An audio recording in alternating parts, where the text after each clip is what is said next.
in 5, 4, 3, 2. Boom ta boom ta boom ta spada. I know. No, don't do it. It's okay. We already got hit with that drum intro already. It's all good. Welcome everybody back to Uneducation Station. I'm gonna say welcome everybody back every single time. Thank you everybody again once for returning. I'm excited because I mean for you guys this doesn't mean anything, but for us we're kind of back on track. Like for the most part, by the time you see this episode, we'd already have been back on track. Yeah. But I'm excited because we're finally back on track. So I'm pumped. Now that we've kind of not dumbed the edit, Oh, I'm Arthur, by the way. I have Zach, of course. Hello. Now, not even dumbed down the editing, but I've tried to make it so it's more like easier to do. So that way we can just go ahead. The thumbnails are a little easier to do now. The way we do, like the way we intro that that's gross. The way we do our thing, right? Yeah. We record, I throw it into my thing, I throw it to the audio templates, and then oh god, I'm burping. I just ate, by the way, I apologize. Ate some ribs. Burpy boy. I'm a burpy boy. I apologize, I know it's gross, but it's okay. For some people it's not. And I throw it, ideally, throw it in, if we get it down to a T, I wouldn't have to make any single adjustments. In theory. We'll work on that. It's all good. That relies on Zach and his skill at being a producer. Well, live producer, Zach. Yay. No pressure, by the way. But yeah, it is really nice that we've been able to kind of figure out a way to refine the process a little bit so that we can make it so that it's not as strenuous on either of us, mostly you, because for me, I just am like, I'm around, and then well, now your role is you make my job as the editor easier. So right. Good luck. No, I'm just kidding. Good luck, have fun. I spent like 5 minutes blurring my foot out in one of the episodes, and I was like, yes, this is why I edit. Wait, did you really? Yeah, of course I did. That is so fucking funny. I always blur my feet out, Zach. I will never show my feet. Speaking of feet, you're gonna show your feet. Well, I'm wearing Dalmatian socks. It is pretty cool. Full focus.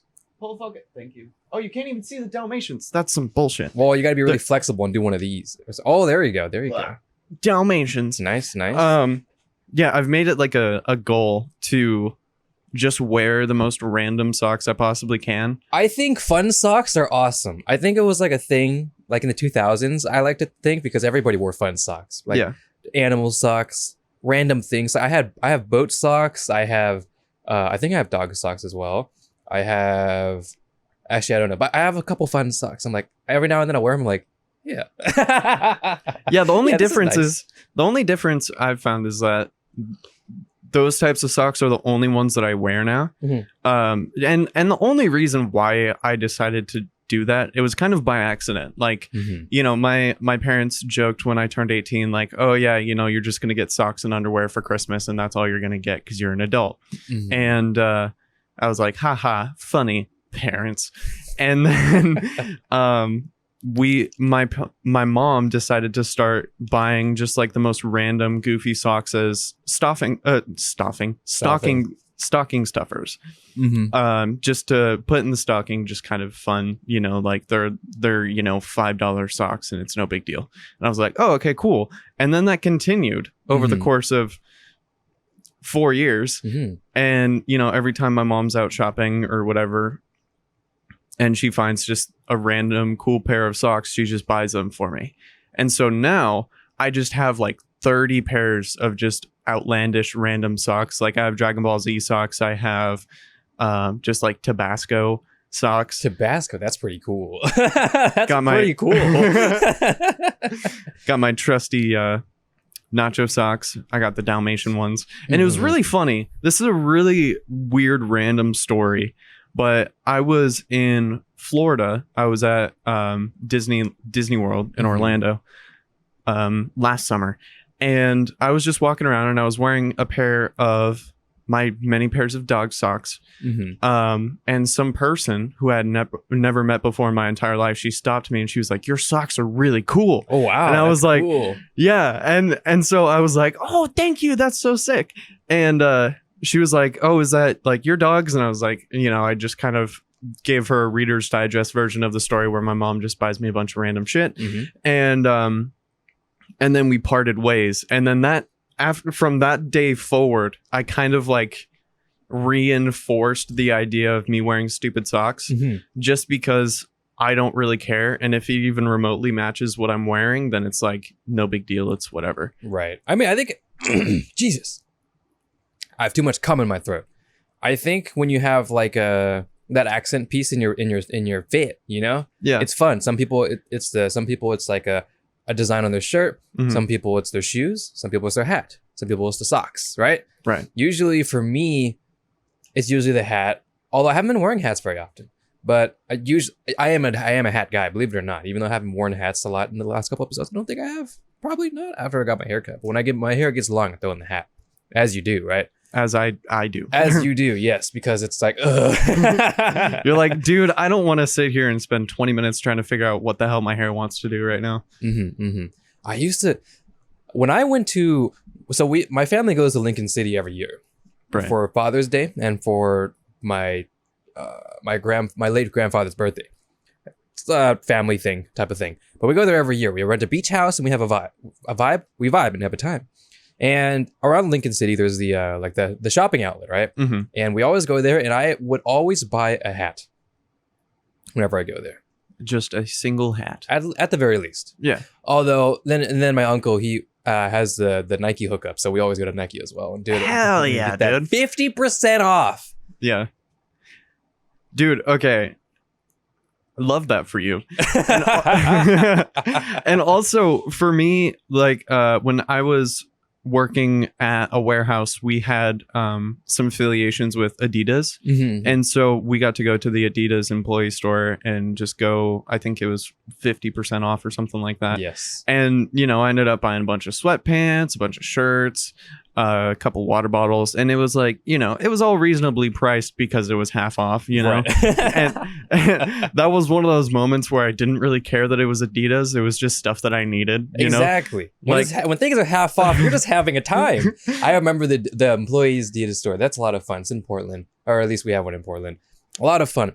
My cousin Brandon used to work there as well. I never went when he was there, but I had gone beforehand, so it's very cool. And it's in an interesting spot. It's kind of not low key, but it feels like it's low key because you enter this thing.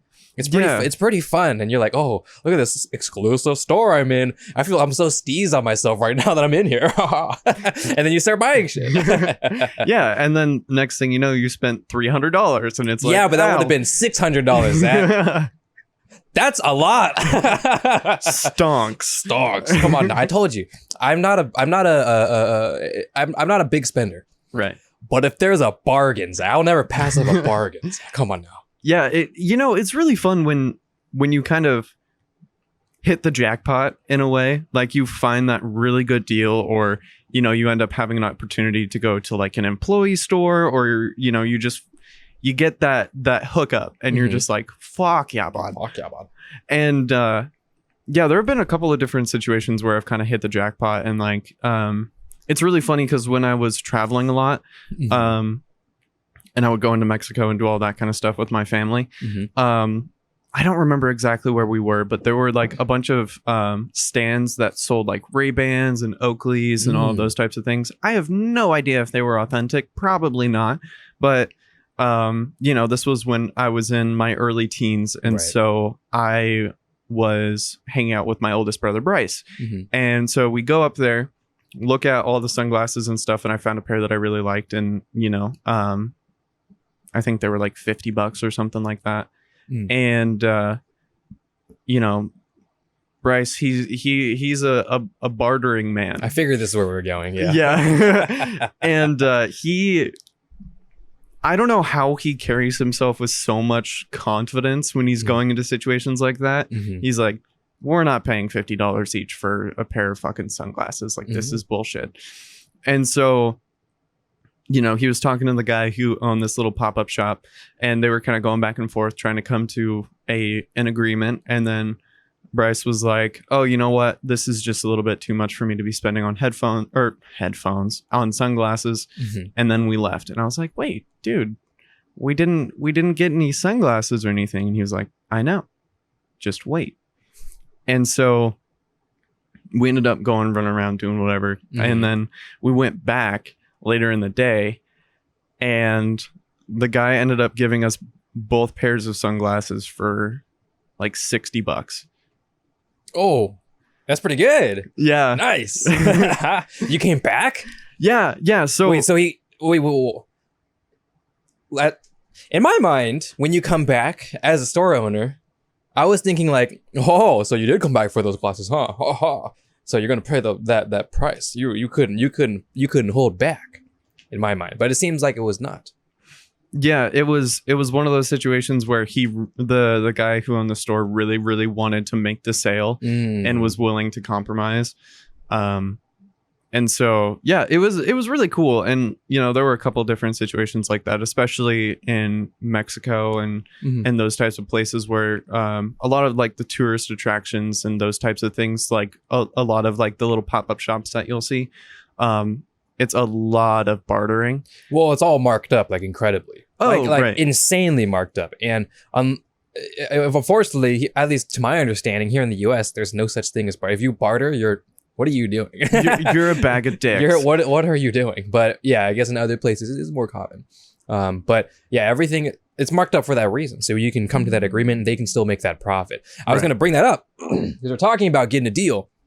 But sometimes it's not a deal that you think, because it's one of those things where, I'm going to shout out to Dory from Genshin Impact, who talked about how she's a merchant. And she upscales her prices by 30% and gives the customers a 20% discount. Still makes profit, and they think they're getting a discount. And I'm like, yep. Marketing. Yeah, it is really fascinating when you kind of go down the deep dive, and once you learn what things cost to manufacture, it's like, holy shit. And like, I know some people who have worked in like music shops and those types of things, and obviously they don't give me like the nitty-gritty details about how much things cost to manufacture and how much stores cost, because that's kind of like no. Yeah, but like it's a substantial difference, and I understand it's like you're trying to make a little bit of money, and like it takes a lot of time and effort and resources to be able to go from the manufacturer to the buyer's hands. And so like that whole transaction can cost money. Well, funny enough, Jesus, sorry. There's a ghost throat fucking me right now. I apologize. It's tough right here. I need water. I don't have any water. I'll go get water in a bit. And by that I mean now. I'm just kidding. Don't do it. But it's funny you say this, because this week, or I guess rather last week-ish, I was just dealing with this dilemma. So, self-promo, bear with me. Always be plugging. Twitch.tv. I build keyboards. It's what I do these days. It's not a job, but so for the past month, I would say couple months now, I've been doing free keyboard builds because it's fun. I enjoy doing it. It's a hobby of mine, and I don't have to pass any costs down. Yeah. Oh, I was just going to clarify really quick. When he says free, he doesn't mean like he's giving away keyboards. He means that he is not going to charge them to build their keyboard. So like they'll buy all the parts and everything that, and then he builds it for free. If that's what you think, and that's what a lot of people think, that I politely tell them, you're not very smart. But you cannot do the big thing. I'm just kidding. I don't do that. It's a lot of fun. I meet a lot of great people. Some of my friends, some people I meet for the first time. Great people, great individuals, and doing it just through Twitter is awesome because they, at the very least, get a general idea of who I am and know a general idea of who I am, and then we have more of a fun interaction rather than a business meeting, and discussing transactions. Like, no, that's no fun, you know? Yeah. So, and that's another thing of why it's free. Because I don't care about that. I just like building keyboards, and I want to build keyboards, but I don't have the money to build a bunch of keyboards for myself. So what do? I build keyboards for other people. So I get to satiate my withdrawals, my withdrawals, withdrawals. And I get to build keyboards for people. Right. Fantastic, as long as you pay for the materials, the shipping, the tax, because they ship to me, they ship to you. The biggest reason why I did it for free is because I, like myself, was once a wee young Anuki at the age of 34. And I didn't know a lot about keyboards. And I want to build a keyboard, and I realized it's expensive. Right. These days it's not too expensive. But what do those costs end up being? Yeah, sure, obviously the keyboard, the keycap, the switches, sure. But what's the cost that we hate the most? Building it. No. Shipping. Yep. Because there's no free shipping, Zach. There's no Bezos shipping, Zach. We don't get that.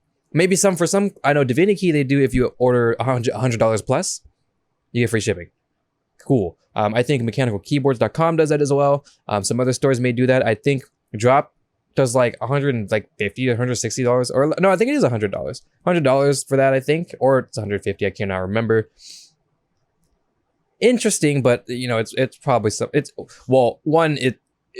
helps with the shipping costs, and also it's a marketing push to encourage you to buy more things, right? Obviously, right. But also, you know, not everybody's Jeff Bezos and can just dish out, you get free shipping, you get free shipping. Everybody gets free shipping as long as you have Prime. Or sometimes not. So it's just like, sometimes you can't do that. But, okay. Oh, look, just buy all your parts from one vendor and get free shipping. That's what I imagine people sound like, Zach. They have different voices every time. And then, to which I say, yes, but sometimes not all the parts are in the same vendor. Right. That's the thing about keyboards. It's getting a lot better, way better. But now, if you want specific parts, you have to go to this vendor, that vendor, this vendor. And sometimes this vendor doesn't have the switch you want, so you have to go to this vendor. And then it's like, and then you're paying for shipping for this vendor, paying for shipping for this vendor, and paying for shipping for this vendor. And that it's not as much as like the cost of the keycaps or the keyboards or anything, but it's not a fun cost to add on top, you know? Right. It's like, okay, so this is our $120 keyboard or something. Nice budget keyboard, fantastic. Oh, and it's also like we probably paid like maybe $30 more for shipping for all the parts individually, if at all, if that, maybe even more. So now it's $150. Oh, and it's gonna cost me like $30, $40 to ship it to you after I build it. So now we're like just creeping under $200, and then now I'm gonna charge you. Right. That hurts me. But there's nothing I can do about it. But that hurts me. So right. that's why I learned about, that's why I just did it for free, because the market I'm hitting is one, you know, people I know, friends or mutuals on Twitter or something like that, and also, you know, at the same time, newcomers who was once me at some point, who wants to build a keyboard and they don't know what much and they don't want to spend like an incredible amount of money, and they're probably not going to get into the keyboard hobby like me, or they're probably they're going to be like you, who just want a nice keyboard and they want to talk to me and let me build the keyboard for them. That's it. And they don't want to spend too much money. And that is fine, because I do the keyboard things. You can't see it very well. They are expensive. They're not expensive as they used to be, but they're still expensive-ish, you know? Because I always say, well, if you want a keyboard, you don't want to spend a lot of money, just buy like a Keychron, like I said, from Amazon with the Bezos shipping, or a Royal Kludge that I gave to Jackson, the white keyboard with Bezos shipping. Right. Jeffrey Bezos. You know? Yeah. It's really interesting when you put it that way, because when I was talking to you initially about how you wanted to build keyboards for people and all that kind of stuff, like the main thing that I thought was going to be the biggest hit was just like trying to outsource and get all of these individual parts for everything, because I know that the market is much more saturated than it once was, but it's not at the point where we can just find it on Amazon. Everything is Yeah. It's getting there though. I know that is the future, and I think everybody doesn't want that to happen for obvious reasons. Right. But it's just the future, like it's at some point Jeffrey himself, he's gonna tip his cowboy hat and see the market, the keyboard market, and be like, yeah, I can do that. Let me just buy your little shop here, For a cool couple $1 million. Couple? Say several $1 million. Fuck it. Oh, I have another $1 million in my back pocket. Here, you can have this one too. Oh, you were a sister company to another company? That's fine. Just, send them my info. I'll PayPal $5 million. I'll just PayPal them. That's all good. I'll pay for the fee too. I'll pay for the transaction fee. Oh, and inside my cowboy hat is 12 gold bars. Valued at $27 million. It's gonna happen. And right. I don't know. I'm an Amazon shopper, but I can't necessarily say I'm I sound like a hypocrite if I say I don't support that. Right. But I understand why that's a bad thing. So take that for what you will. But I suppose the end of my story, or the point I'm trying to get, is that now that I've built a lot of keyboards, I've learned something about making profit margin. And for me, it's not so much as making that margin myself. It's for when things go wrong and I have to buy replacements. Mm-hmm. Just recently, I don't know if it's because so far my keyboards have just been smooth sailing so far. Like I've been built keyboards, works, ship it out. Build keyboard, works, ship it out. The last couple of builds, I've had problems. All right. I think you were talking to me outside of the podcast about this. Probably. By now, when you see this episode, they'll be resolved because we're able to get it working, I think. One is kind of in contention, but we'll see. One of them, it was working fine, and then as technology does, something goes wrong at some point, and I can't figure it out why, but sometimes the keyboard will start hitting random keys and stuff, and is that a PCB issue? Is that a contact issue? I mean, it is a PCB issue, but wasn't able to figure it out. And then after a while, I tried some things, and it stopped for now. But it's also one of those things where it's hard to replicate. Right. So, it's like, okay, well, I don't know. Like, it hasn't happened yet, but I don't know if it's going to happen again. And, I'm just sitting here like, well, it hasn't happened yet, so I hope it's fine. And so I've shipped it off. Hopefully that's fine. Another one, just recently, I just fixed this one. I'm super stoked, Zach. I'm super steezed on myself right now. I'm super stoked for you. I'm super fucking stoked on myself. So, 2 keyboards. One of the switches was not really doing it wasn't having it, it wasn't pressing, Zach. This could be a couple of things. I'm gonna say words that may not mean much, but I'll try my best to explain it in the quickest digestible possible way. Couple reasons why. Bent pins, for things. What do we know about electricity or making electric things? Metal touch metal equal magic. That's all you need to know. That's how Ooga booga. Ooga booga. Metal touch metal magic. That's that's the basic foundation of electrical engineering. So if I take this wire and then I touch it to this wire, then all of the spooky juices will go from this wire. All the leprechauns from you create a bridge so the leprechaun from the leprechauns from this side can go to the leprechauns on that side, so they can cross the bridge. And then they start a trade together. Now you laugh, but this is that's what it is. Metal touch metal equal magic. That's what happens. Yeah. And this is going to be a core detail for later. So I just think of so many funny ways to explain electronics. But that's what it is. Metal touch metal. That's it. Well, more to it, but yes, metal touch metal makes the current go brr, right? That's all. That's what it is. So so the switches, keyboard switches. Oh, that'd have been cool if I grabbed one. They have,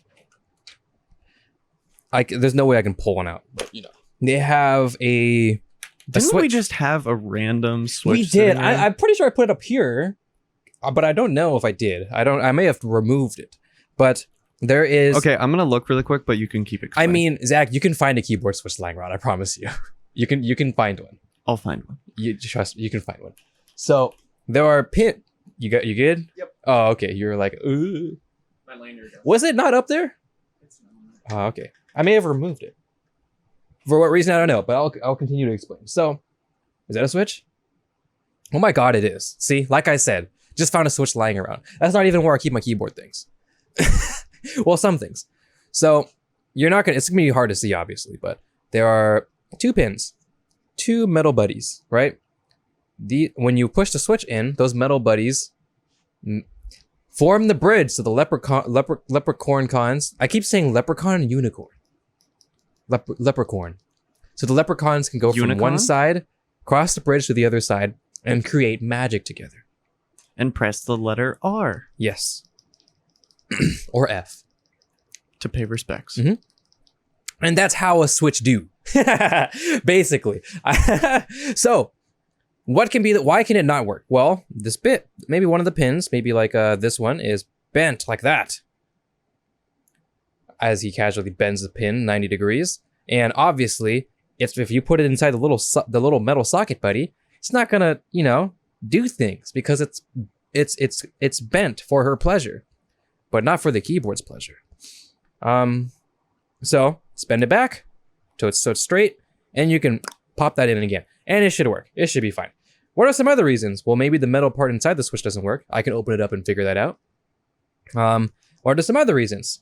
The socket inside, like on the PCB, where the metals touch it, these metal thingies touch the metal thingy on the PCB, mm-hmm. is broken, misaligned, or those metals are not good because you have to solder them on mm-hmm. with a very hot iron that you should not touch.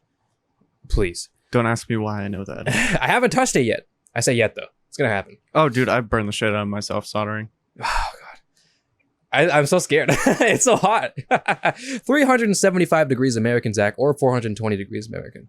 Pretty scary stuff. So I just realized I can use my really funny explanation to how soldering works. What is your funny explanation?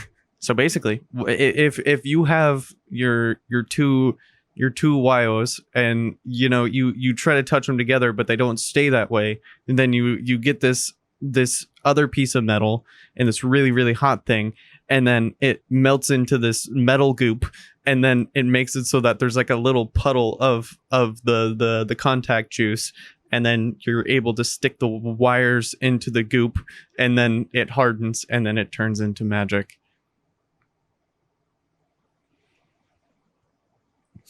So if that doesn't work, then you can try and solder that back on, or like the little socket buddy. Make sure maybe add some more, or maybe redo their job because maybe it was a bad job. For cheaper boards, like maybe this one, I haven't had any problems with this one, but I had some problems with other cheaper boards, namely the last 2 that I worked with, and I had to do that, and it works. Cool for the first one. The second one doesn't work, Zach. Now, why would it not work? Okay, so I have to now diagnose it because all of my cards are on the table and they're not the fucking right cards. And now I'm like, well, shit. And now I have to go all in now. So I look at the PCB and it's keyboard's over there. I'm not gonna grab it, but it's a fun keyboard and it sounds great. But first of all, as soon as we finish building it, and I plug it in and the RGB turns on and I type on it and I tippity tap on it and there's no letters. And nothing happens. It's rainbow barfing, but there's nothing happening. Right. Okay. Diagnosing time. What can be the issue? Right? Okay. Well, I'm not going to bore anybody with this, so we're just going to fast forward. The problem was that it came in a like a wireless mode out the factory. It should not do that, and if it is, it should be just a flick of a switch. There's no switch. You hold function and you hold tab for 3 seconds. It goes back to wired mode. And how do I know that? Well, I went to their page, their AliExpress page. We bought it from AliExpress for $50, and and in the middle of their long description, like this is a long description, and in the middle of it, it's red text. But it's the same font as the rest. It's like, and it's really tiny, right smack dab in the middle, and it tells you it. So if you don't see that shit, Zach, you're done for. You're like, I just broke did I break this? Did it come bad? And then you're gonna email them. They're gonna tell you you're a dipshit, and they're gonna send you that screenshot. And they're like, oh shit. But luckily I found it because I figured it was something like that anyways. Now then, keyboard tippity taps. Let's go. The O key and the right arrow key doesn't work. Okay, I go through the things I talked about, the bendy switchy buddy, the socket buddy, and it's fine. It still works. So the thing about this keyboard, Zach, is that when keyboards, quick diagram, switch, plate, PCB, case, right? Mm-hmm. Case, PCB, and plate. PCB and plate usually screwed together. Usually. Depends on the things, but usually you screw them together. There's no screws, Zach. You know what there is? What? So there's metal tabs on the plate that protrude into the PCB and are bent to hold it in place. Why? I don't know. Fun fact, your keyboard did that too. Oh. So what do you do? Well, it's over there, but you take these big ass pliers and bend the metal so you can remove the plate and the PCB.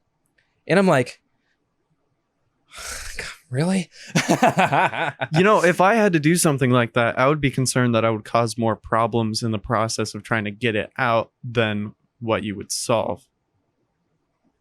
And you would be correct. So what happened? When I'm bending this thing, and now it really looks like I'm jerking this ghost off so it can come more into my throat. But when I'm bending these tiny, Zach, these are tiny tabs. Mm-hmm. On a PCB level. They're tiny. They're super tiny. And I'm using those big ass pliers 5 times the size and you can imagine the surface area of the circle buddy that I have to do to bend it. And I knocked off some diodes. Fuck. Right. And Nick, what's diode? I don't know either, but they make the leprechaun magic happen. It's another part of the bridge, Zach, that needs to happen. And each individual switch has a diode, and you need one for the switch to work. One of them was still there. It was like hanging by a thread. I'm like, holy shit! And by a thread, I mean literally the copper wire that was within the PCB got ripped off, and it got removed, but it was still hanging. So I was like, all right, cool. I tried to solder it. I soldered it back on. Oh, cool. It works. The key works. Let me try some other keys. I press another key, and then all the other keys start spamming. I'm like, oh God, what have I done? I remove it. Everything is fine again. The key doesn't work. Okay, cool. Resolder it. Resolder the diode back on. O key works. O key. Now the right arrow. There's no diode there. Because that bitch popped off at some point in time, and it is gone. Now what? Now what indeed? Well, I know that the diode is probably the fix. Listen. For those who do these type of things, I learned very quickly that soldering is way more easier than I thought that meets the eye. Obviously, there's more to it, but in general, like I said, metal touch metal equals magic. I didn't realize this concept until I started soldering like keyboard switches, and I realized, oh, it really is just this. I didn't realize this. So that's why I felt a little bit confident about the diode thing, but I don't really know if that's the answer. So I go on Amazon, I see, okay, so there's this writing on each diode called T4. Let me just look up T4 diode. Oh, hey, look, T4 diode on Amazon. A couple of listings, a little bit more than I would like, but there's a couple of them. And they only have like some range from 5 ratings to 4 ratings to 20 ratings, all of which has like 3 stars, 4 stars. And I'm like, oh God. And they're little tiny packs, or tiny little diodes in packs of 100s for like $6. 6 cent part, right? Mm-hmm. That makes sense. So, okay, sure. Let's give it a shot. So I buy it, I try it on stream, and I try and solder it, and it works. Woo! Zach, that woo was more like, let's go! Because I was so steezed on myself because I got it to work. I'd never done that shit before. I was so scared. I was being patient. I'm like, Arthur, I'm talking to myself now. Arthur, be very patient. It's okay. You're gonna make it work. It's all good. Oh, they moved. It's all good. Don't worry. Don't get angry. Don't get frustrated. Just put the thing back. Try again. Oh, it's all good. Don't worry. Shh. Drink my coffee. Right. And now you have more diodes, so if something like this happens again, then you're going to be able to fix it. Exactly. Now, and this was the solution. What if it wasn't the solution? I had to buy a new keyboard. I had to buy new switches, buy a new whatever. Right. Buy a new PCB at the very least. That's where the problem after having to fix 3 boards, this is the dilemma that I faced. Okay, I have no problem with, because if it's my fault, then I should pay for it, right? You know, if I've done something, then I should pay for it. It's my fault. But in that same scenario, if it's not my fault and maybe I can't get a replacement because I don't know, maybe their customer service is shit or something. I don't know. Or I passed some return window that I never knew about. I don't know. Then what am I to do? So I think the kind of moral gray area that you might end up finding yourself in is when you're tampering with a product and then it breaks. Then it's like they can't really warranty that type of thing. Correct. But if it came to your door, you plugged it in, and that shit brokey, then like I don't think that you should be held responsible to replacing it. Correct. And that should be correct. The other one, the one that I said that it didn't work at first, I didn't test it at first. That's my fault. I usually test boards before I build them. I didn't test it at first. That's my fault. Excuse me. And this is why we can't have nice things. I know. But Zach, that metal plier bullshit is stupid.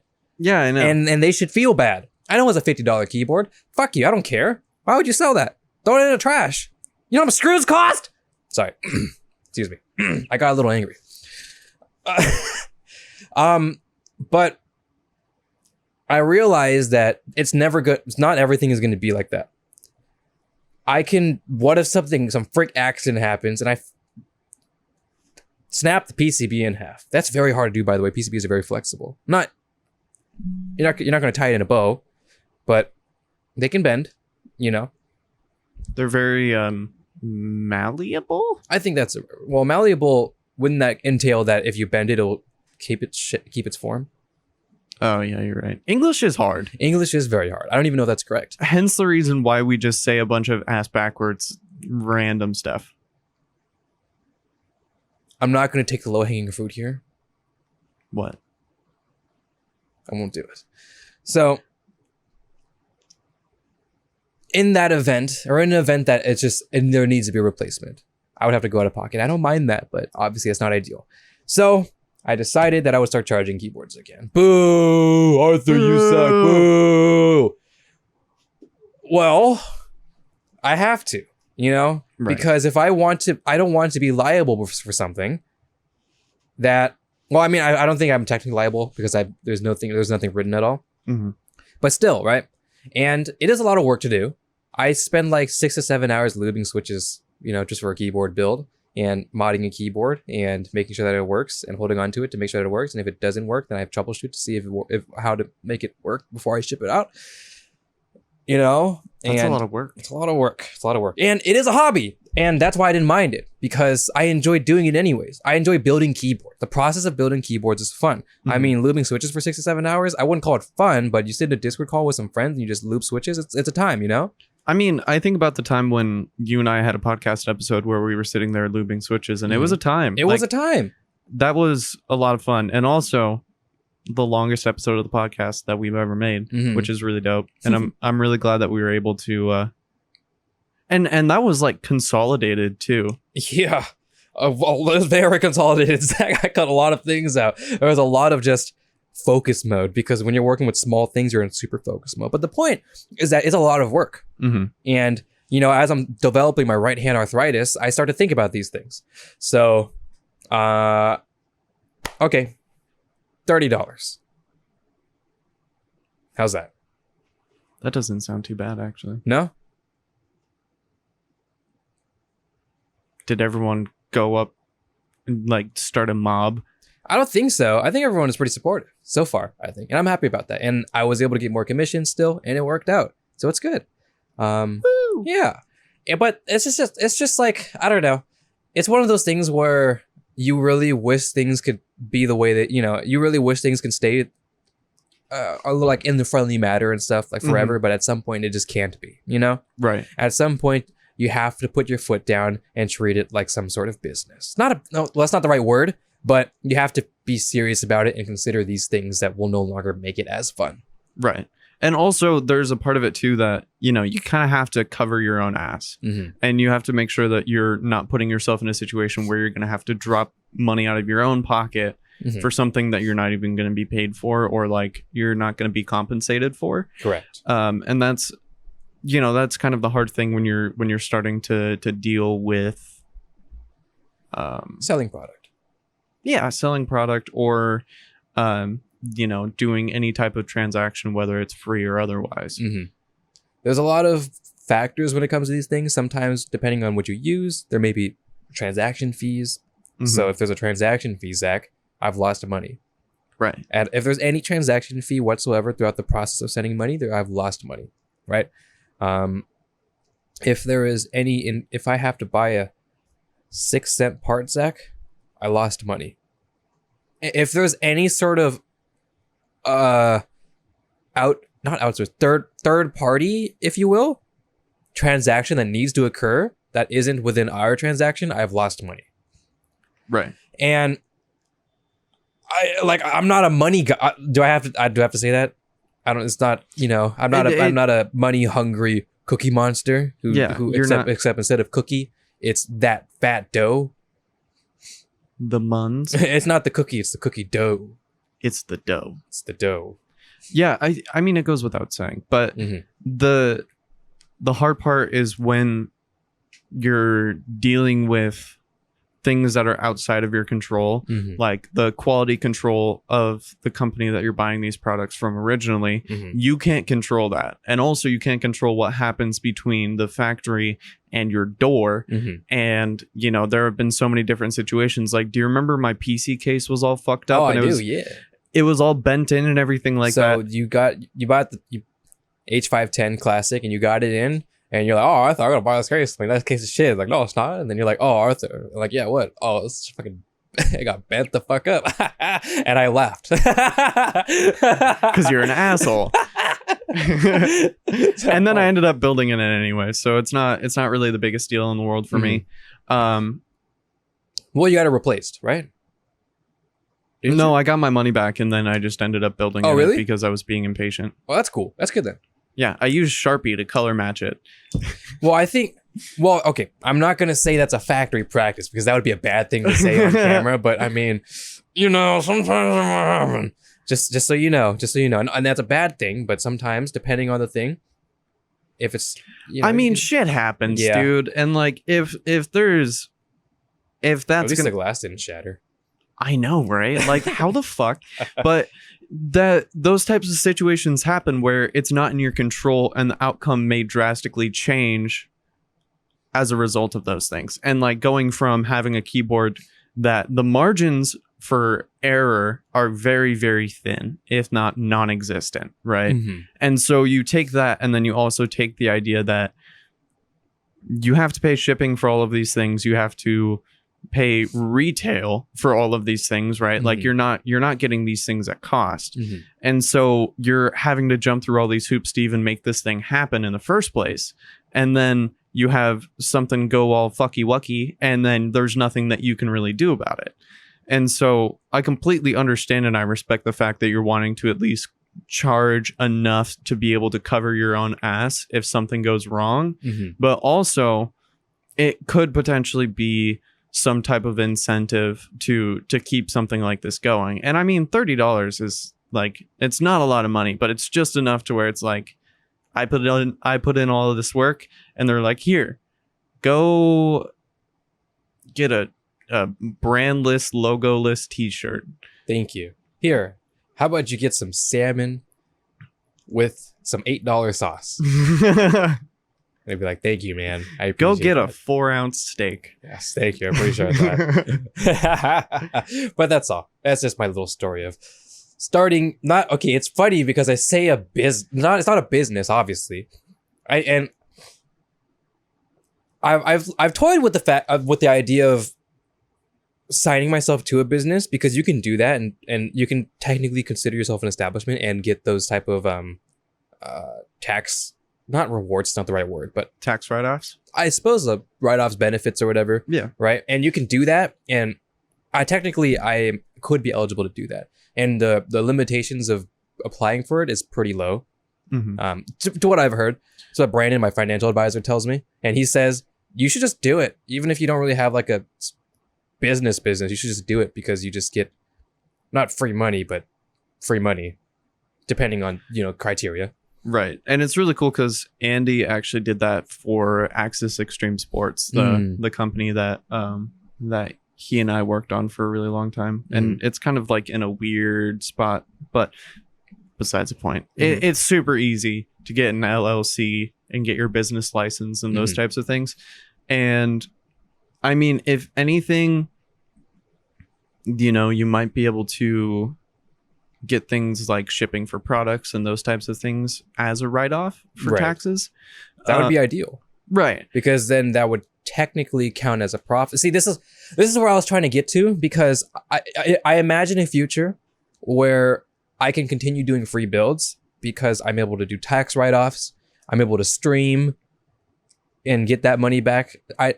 Theoretically, this is all be theoretically. I as soon as I start my second channel, and by the time I start my second channel, we'll have a fucking Patreon. So that's never going to happen. But when I do, then if I do keyboard content, I may be able to get good relationships with keyboard vendors and get things sent to me or get discounts. And then these things would be my commission. Right. So that way I don't have to pass that on to other people. Right. That would be the ideal situation. So I think it would be really interesting if you... First of all, I think the entire...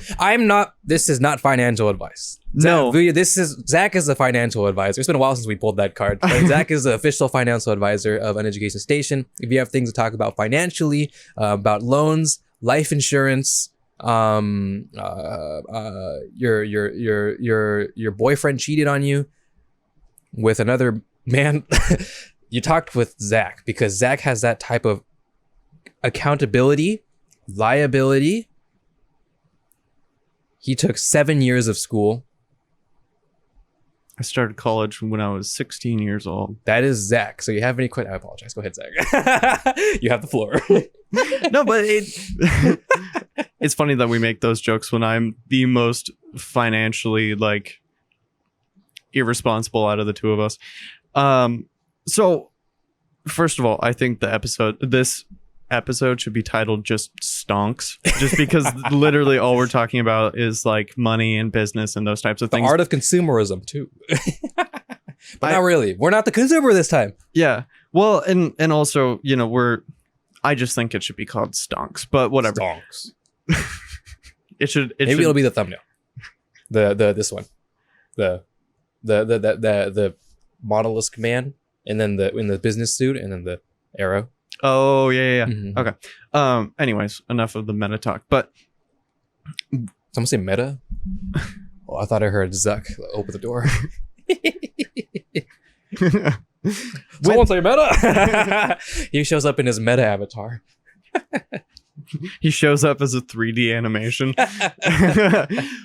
So when you talk about trying to start a business and all of those types of things, regardless of how seriously you're taking it, there are a lot of things that can kind of sway you one way or the other. And I mean, in the situation that you're in right now, I think it would be very conducive for just making your life a little bit easier, because then you'd be able to kind of organize everything under the same kind of category.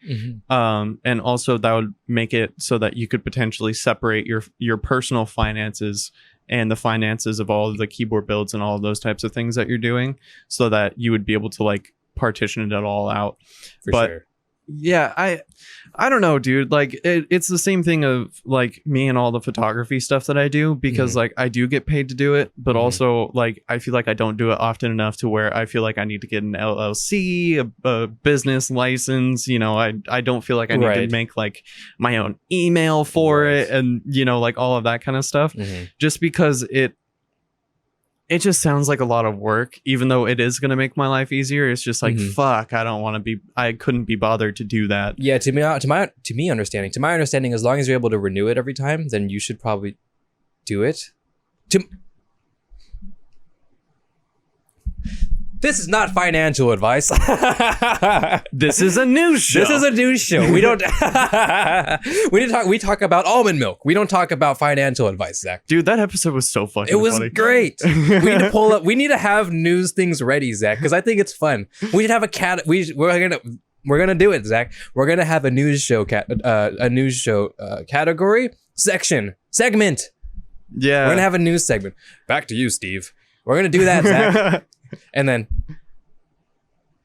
thank you, Jeff. Yeah, we're gonna do that, Zach. And now with sports.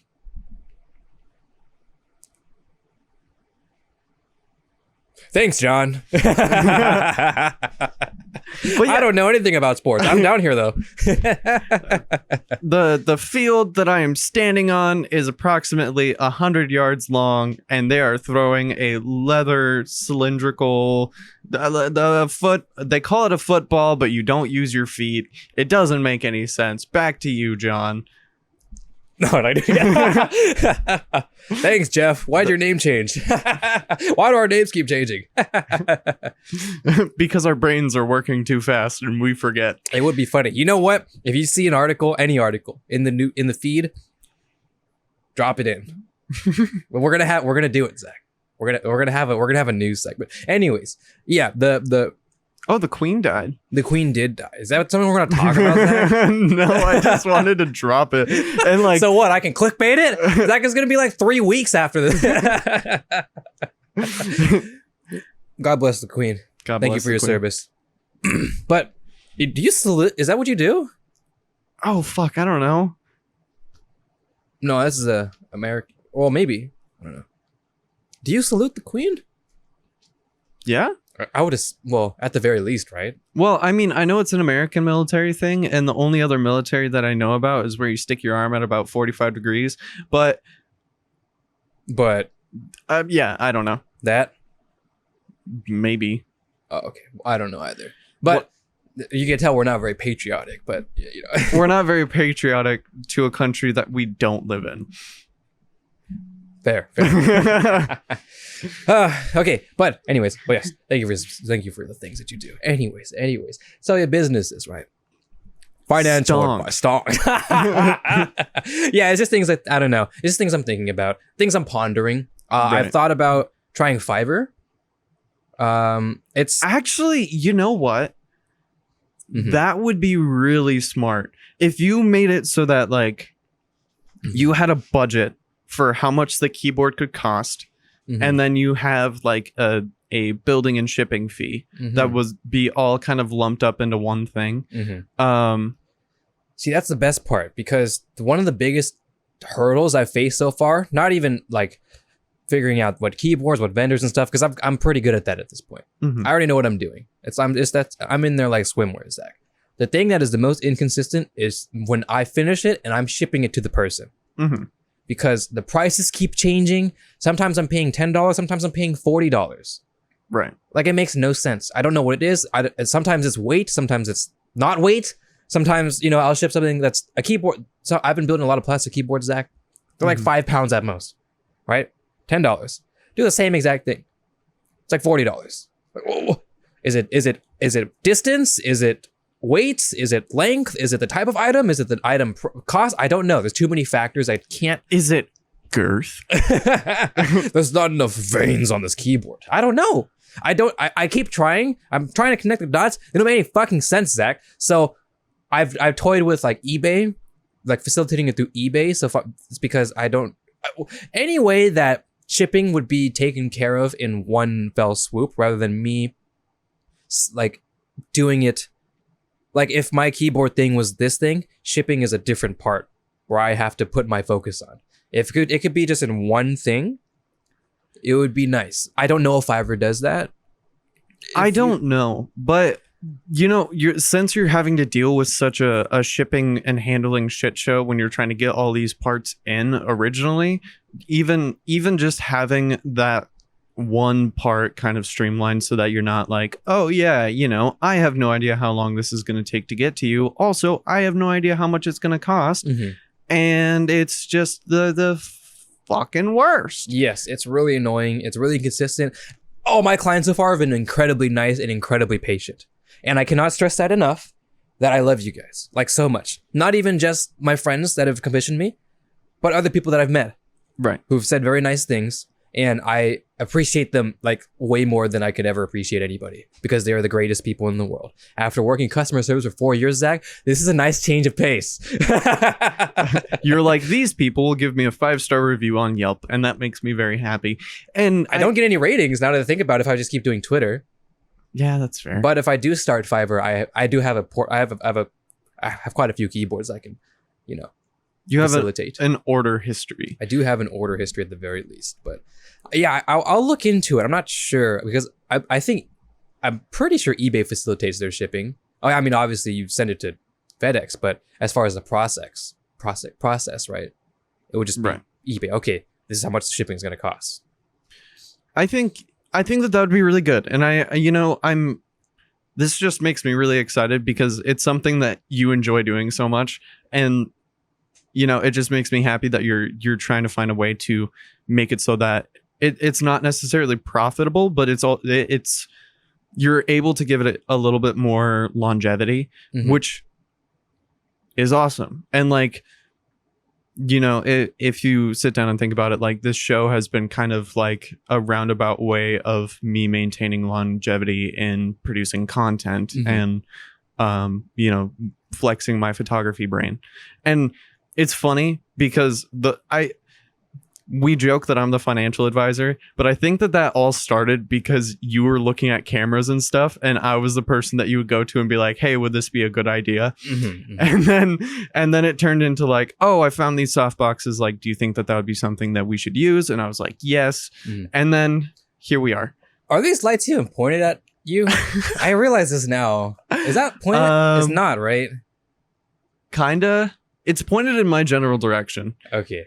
And I am way too lazy to fix it. That's fair. We have a lot of lumens in here. It's all good. You're at 1.4, Zach. It's okay. What are you at?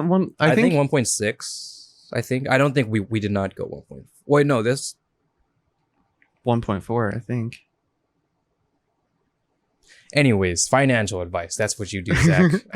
I just was the person who was kind of helping you through like all the camera gear and stuff, and that was mainly because you only had the LynnMX and you were trying to get into the swing of things with shooting video and all that kind of stuff, and now you do a bunch of really cool shit, which makes me super stoked.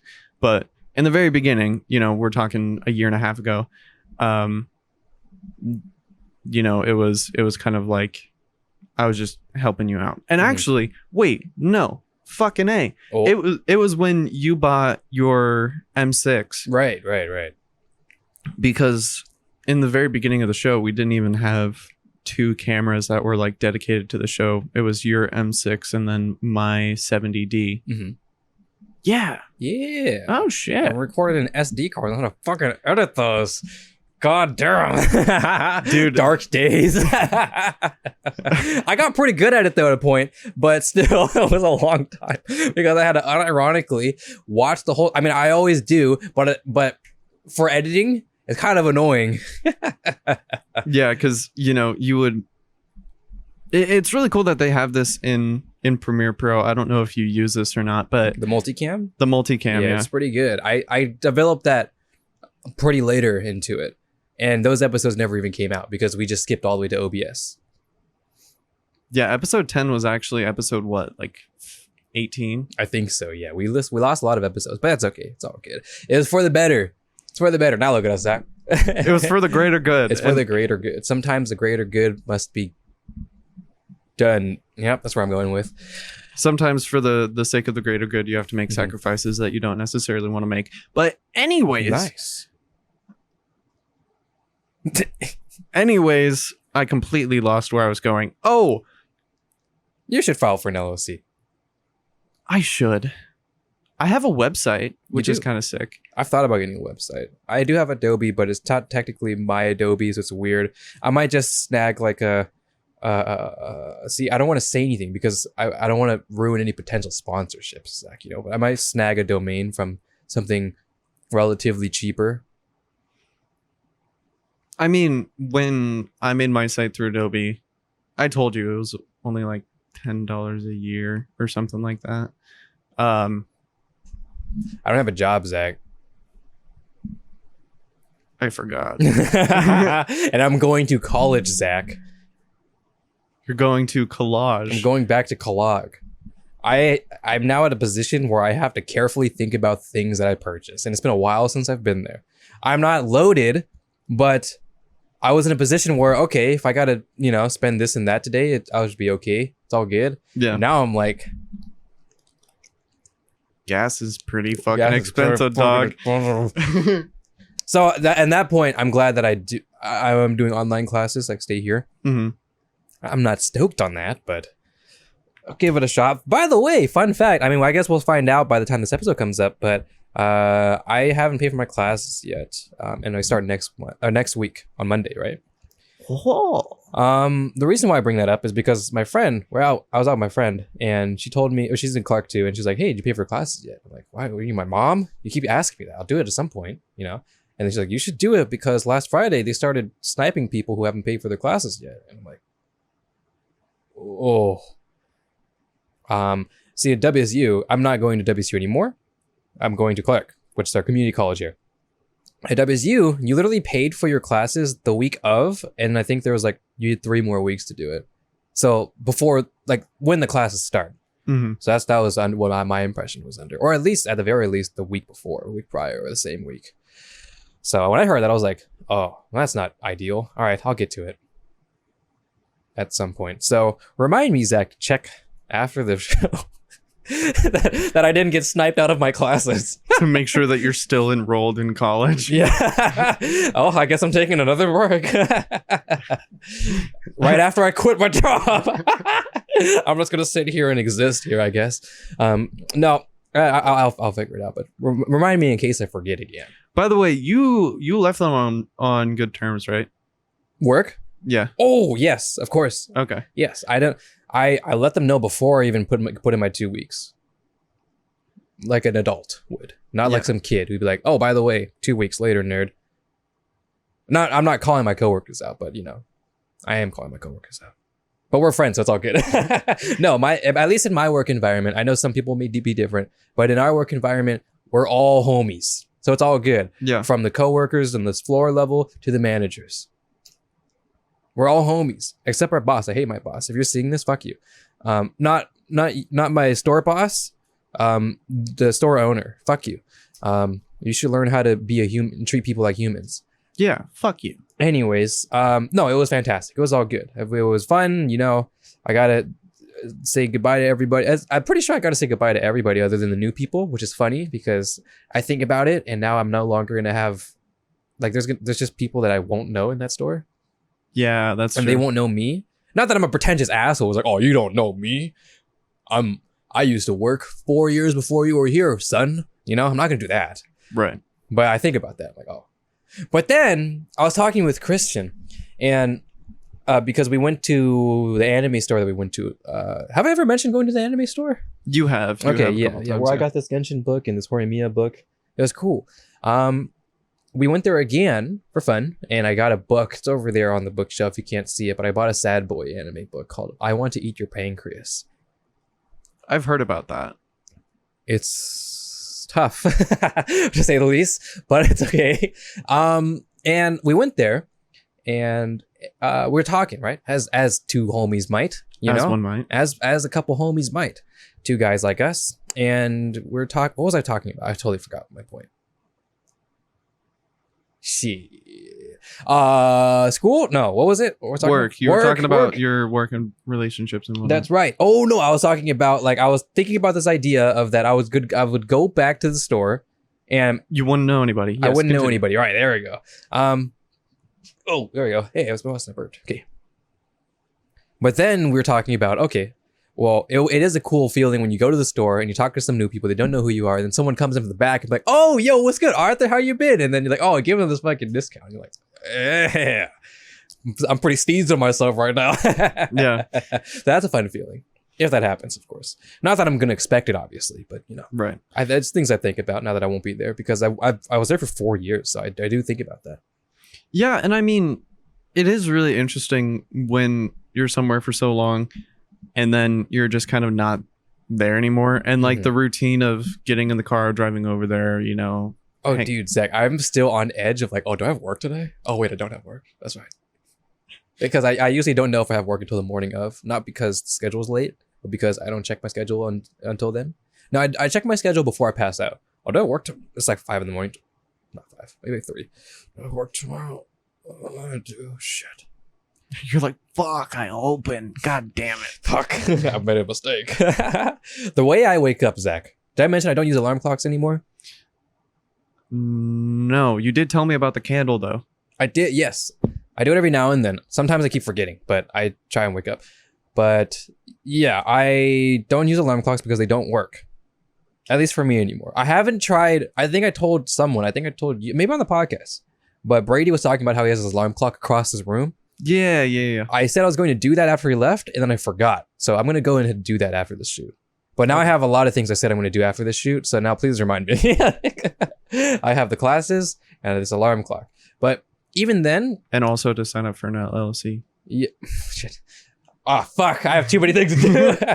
But the point I was trying to make is that it just doesn't work. I wake up and I don't know if it's I or unconsciously wake up and snooze it or turn it off. Mm-hmm. And I don't realize it because I'm like still half asleep.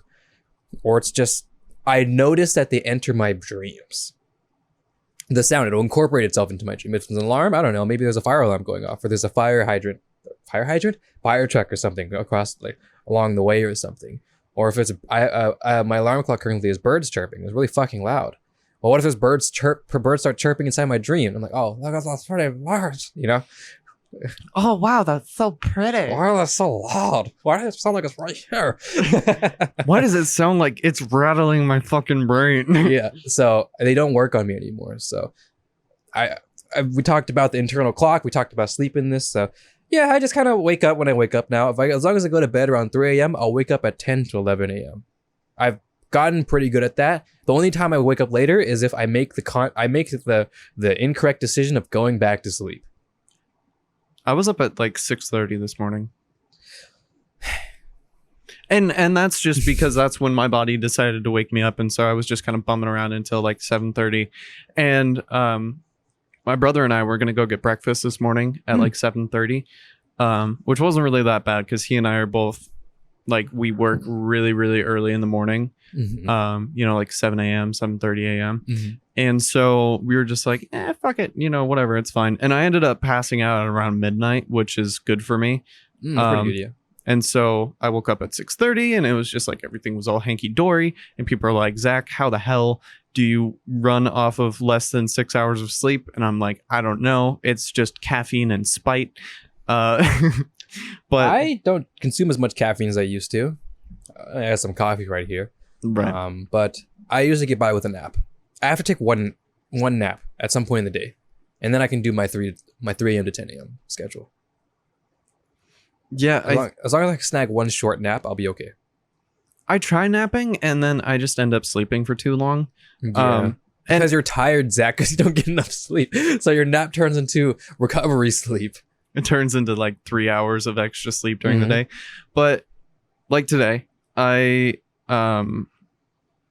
woke up at 6:30 and I was just kind of putzing around on my phone and I called my brother at like 7 and he was like, dude, I had to go run someone somewhere. I think he had to run someone to the airport at like 3 a.m. And so he's like, dude, I'm fucking exhausted. I was like, okay, chill. And then I think I fell asleep at like 8:30, woke up at 9:30, and then just kind of like started my day. But it's so funny because my nose is itchy. Sorry. It's okay. I've been doing worse things so far. I'm deep throating a ghost, Zach. I've been doing it all the entire episode. It's okay. You do you, boo boo. But that's what yawning is. Do you know that?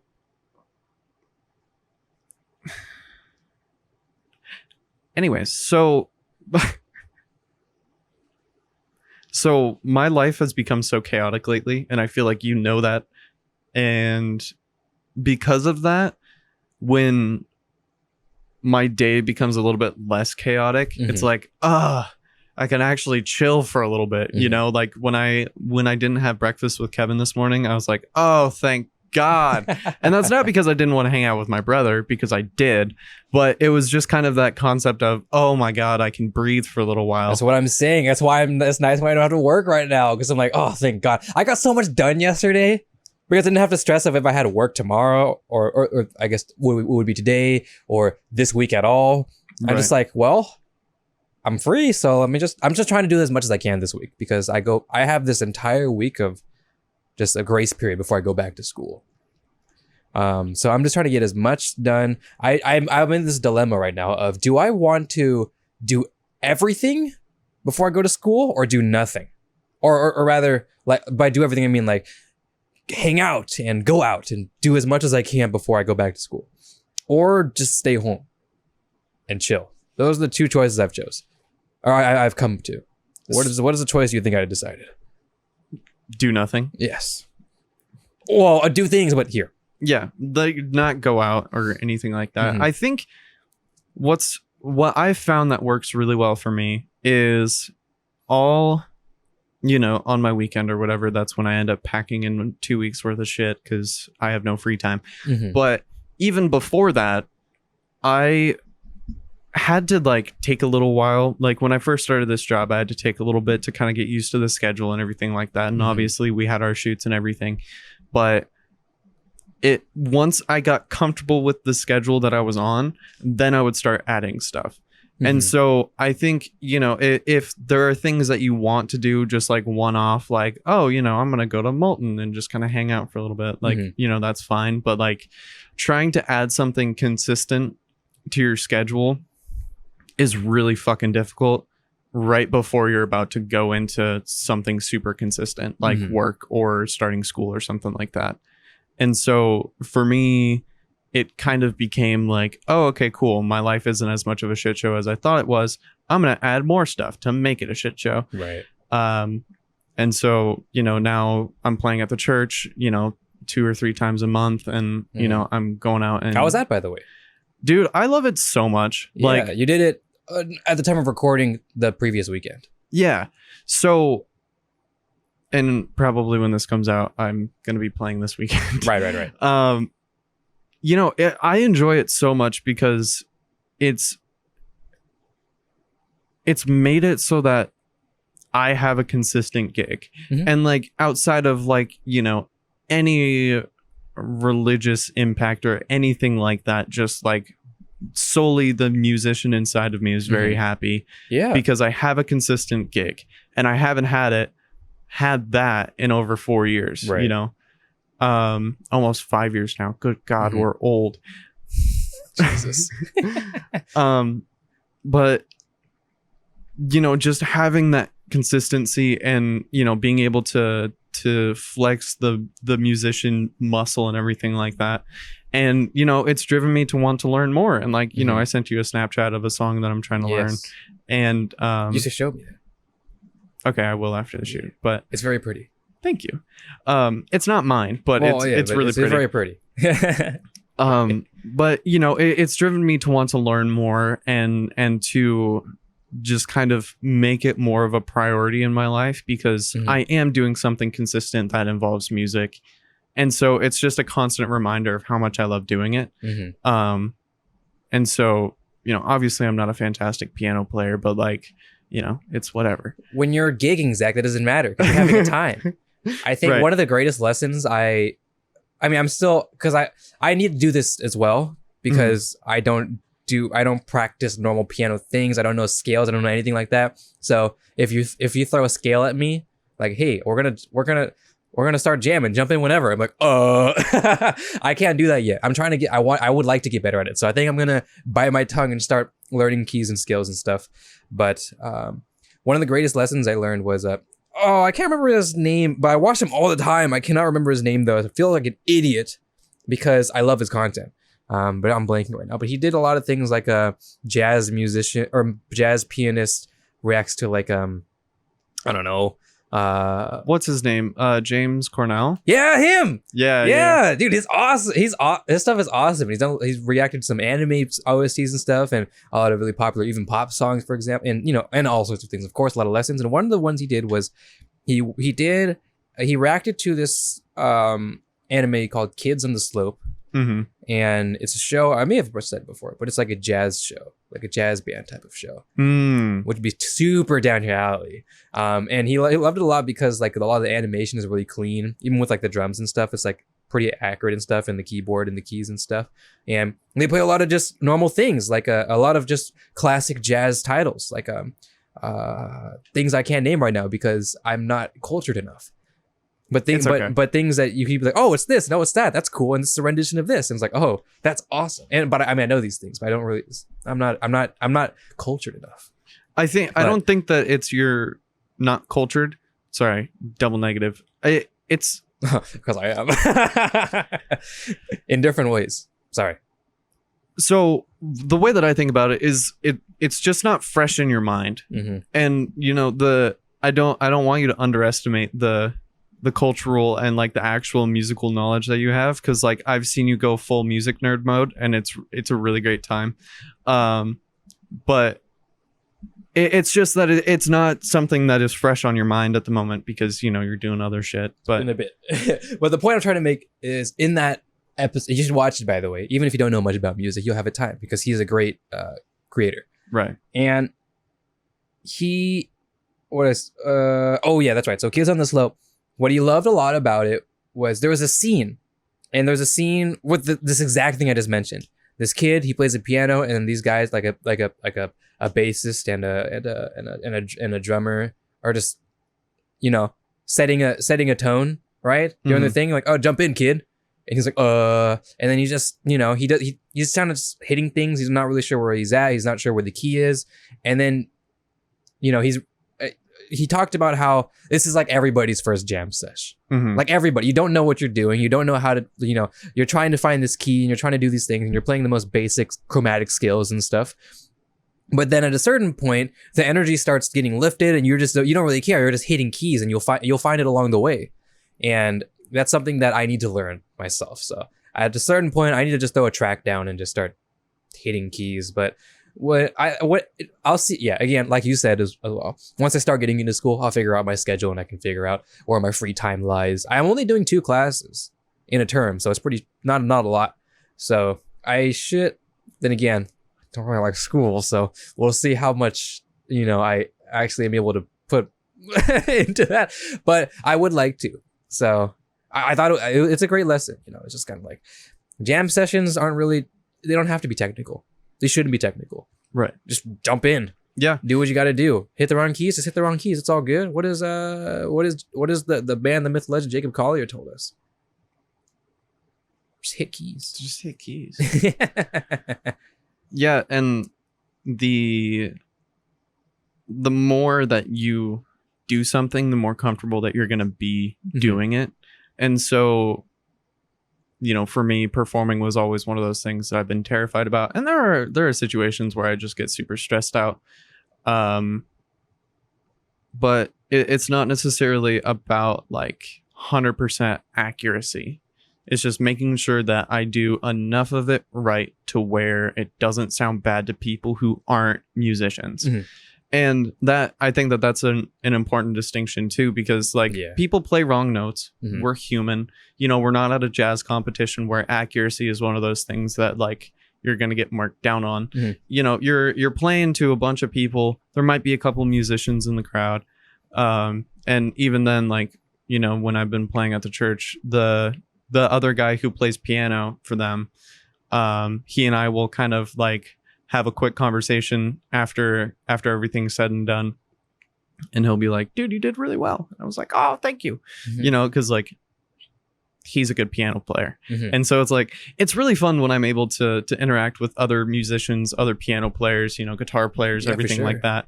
And having a friend like Jackson and having friends like you and Alec and everything like that, you know, it's really cool to kind of, which is why the music house must happen. It has to happen. It has to happen. I hope it does. Yeah. But then I look around my room and I'm like, oh shit, I gotta move all this shit. You're like, how the fuck am I gonna fit any of this? I don't know. But anyways, I guess kind of the TLDR of what I was saying is that if you don't use it, you lose it. But that doesn't necessarily mean that, you know, the next time that you play piano, you're just going to be completely illiterate and just be like, I don't know how to play anymore. You know, like, it's never going to be like that. Sure. You're always going to kind of have those fundamentals that have been drilled into your brain for the entire time that you've been playing piano. And, you know, it's okay if you're a little bit out of practice. It's okay if you're a little rusty, you know, like, you have every reason to be, because you're not, you know, you taught yourself piano. It was all just things that, like, you wanted to learn and everything like that. And so obviously life's going to get in the way.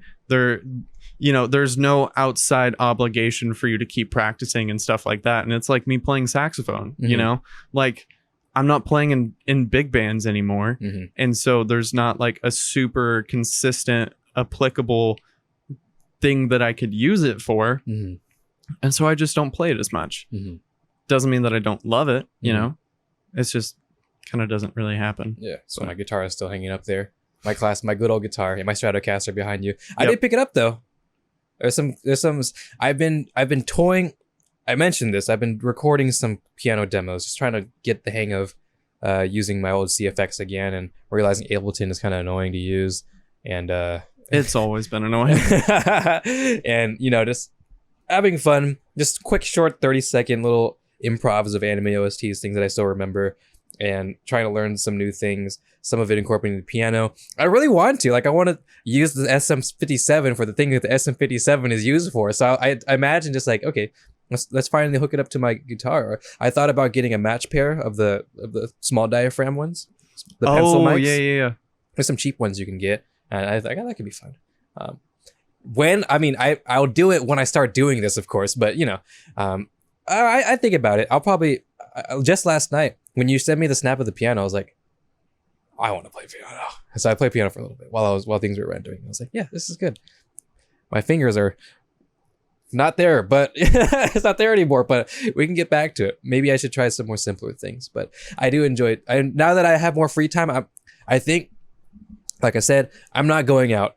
My friends, they invited me to go to they're having a beach, like they're at the beach right now, like a Christian and their friend group. They got a house, and I'm in their Snap group, and it looks awesome, and they're having a bunch of good times, and it's very wholesome and awesome. And I was invited, and I said, I think I'm okay, because as fun as it would be, I just want to chill.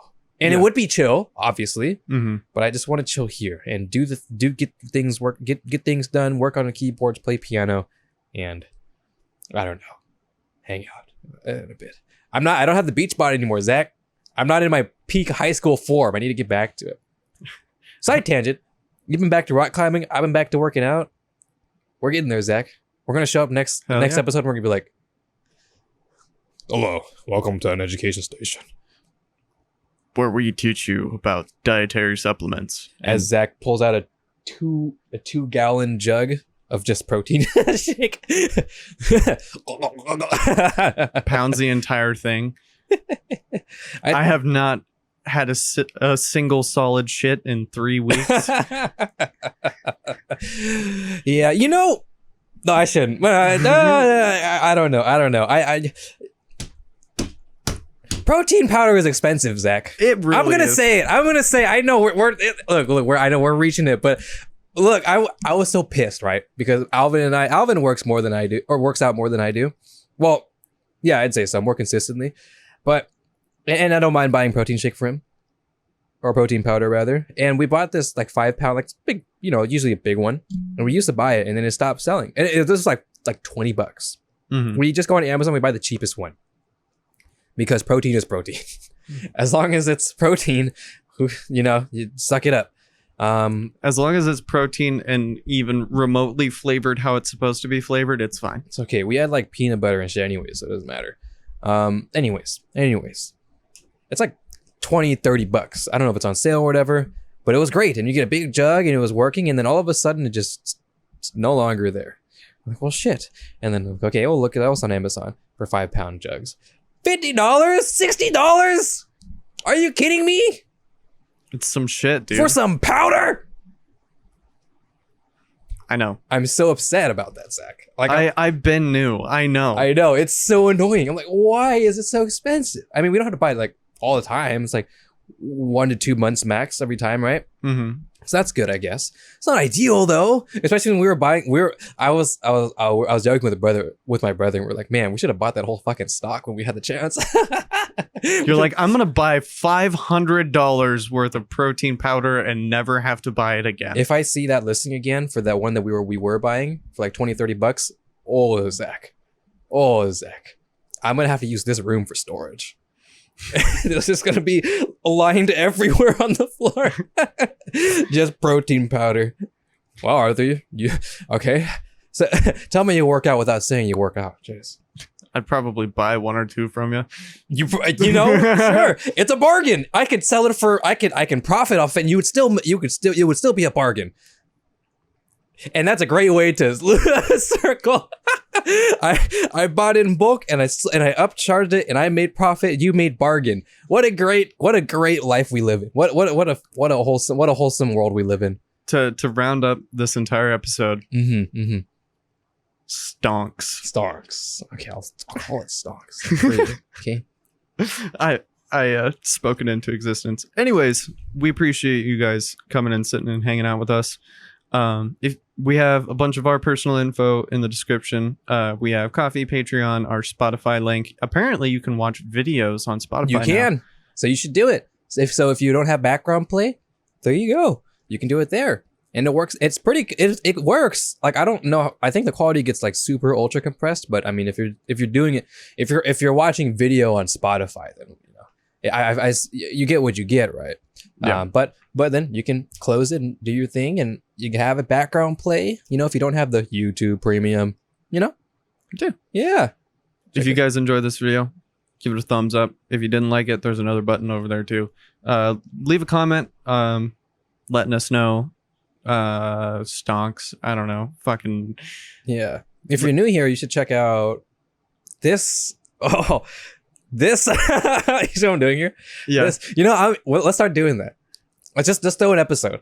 This is the Vocaloid episode. It's about to hit 1K. Oh, yeah. I don't know why. But yeah, you should watch the Vocaloid episode. It's a great episode. You should watch that. And then there's another episode over here, and it's probably the Bo Burnham Oh, no, episode. it's over. It's on the other side? It's on your... It would be right here. Oh. Not up. It would be right here, because it's right here and it's right here. Oh, that's We have 20 seconds, Zach. Okay, I'm sorry. Vocaloid episode right here. And then... the Bo Burnham... The other one. Bo Burnham episode over here. My brain is hurting. Everything is backwards. Life is great. Be good people. I love your face. I'll see you guys later. Goodbye. Peace out.